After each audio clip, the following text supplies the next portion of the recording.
PT Multitrans Indo Tbk bersiap menggelar penawaran umum perdana saham atau initial public offering sebanyak-banyaknya 600 juta saham atau 21,28% setelah IPO dan konversi CB. Perseroan pun telah memulai masa penawaran awal atau book building pada Senin dan akan berlangsung sampai 22 Agustus mendatang. Perusahaan yang akan IPO kali ini adalah PT Multitrans Indo Tbk dengan kode saham BABY. Sesuai dengan namanya, BABY bergerak di bidang penjualan retail fashions dan aksesoris bayi hingga remaja awal. Nah, perseroan mulai beroperasi pada tahun 2005 di bawah naungan PT Kanmo Ritelindo. Saat ini, BABY memegang lisensi untuk merek global seperti Mothercare, ELC, Ginger Snap, Justice, dan Willio.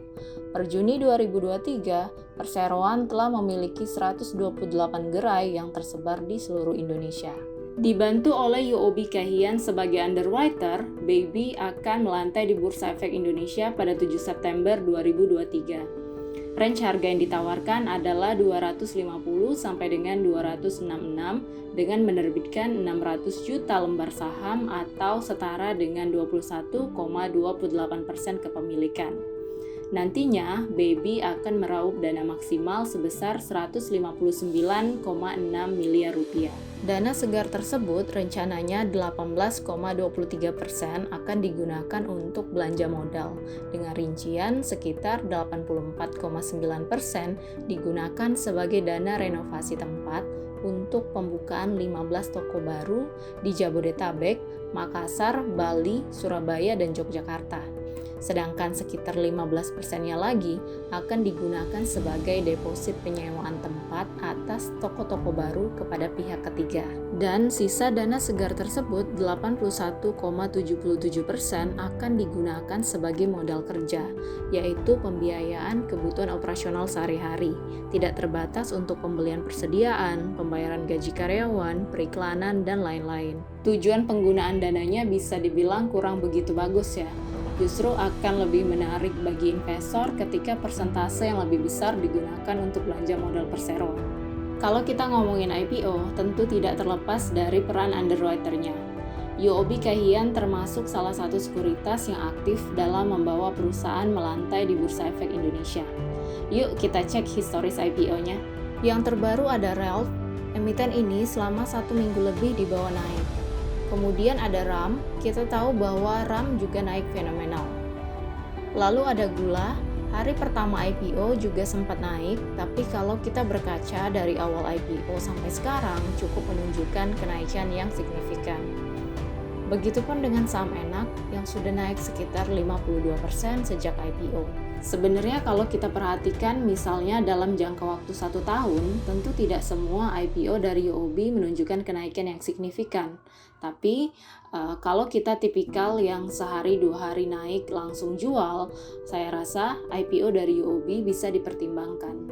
Bersamaan dengan IPO ini, perseroan juga akan menerbitkan sebanyak-banyaknya 1,42 miliar saham biasa dalam rangka pelaksanaan convertible bond kepada Blooming Years.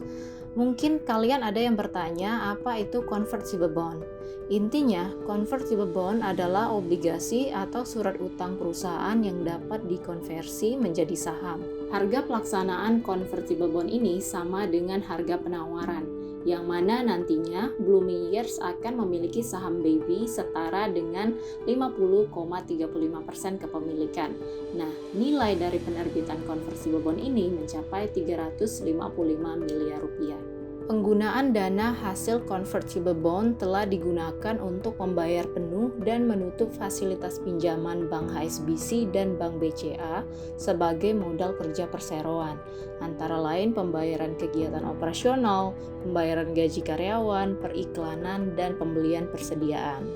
Jadi, perseroan minjem uang dan uang hasil minjem itu penggunaan dananya sama dengan tujuan penggunaan dana IPO nantinya.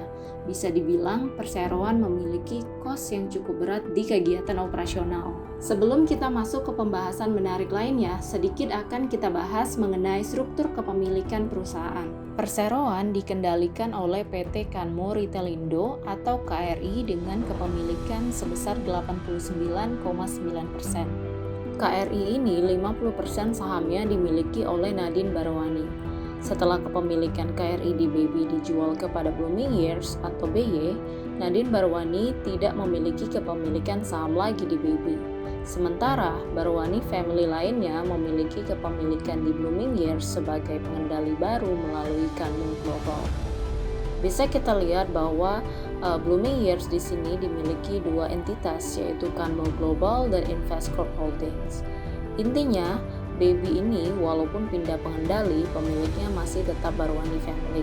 Ngebahas soal struktur kepemilikan saham itu sebenarnya menarik. Mungkin akan kita bahas di contoh lain di next video. Nah, setelah penawaran umum perdana, KRI sebagai pengendali awal dan Manoj Barwani berencana untuk menjual saham milik masing-masing kepada Blooming Years di harga 373 per lembar saham, serta dilaksanakan dalam kurun waktu 10 hari setelah perusahaan tercatat di Bursa Efek. Artinya, Blooming Years akan jadi pengendali baru dengan kepemilikan 75,88%. Lalu sampai sini, menariknya di mana? Blooming Years sebagai pemegang dari 50,35% dari saham Baby hasil konversi CB dapat harga yang sama dengan harga penawaran di 250 sampai dengan 266.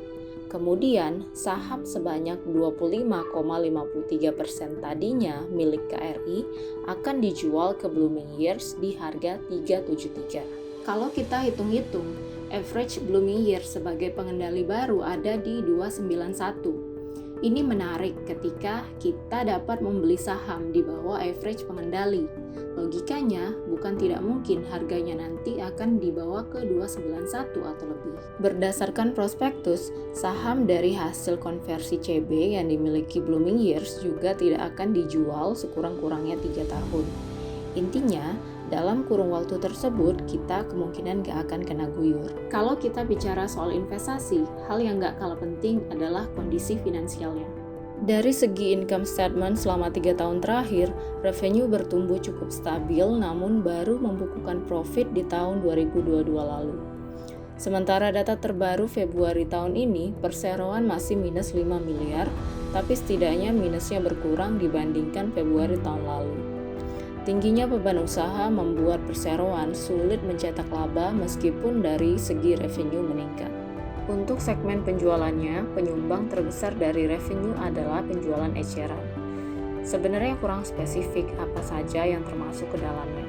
Total liabilitas pada tahun 2022 tercatat mengalami penurunan sebesar 35,8% secara years on years. Penurunan ini terutama disebabkan oleh pelunasan atas seluruh fasilitas pinjaman bank.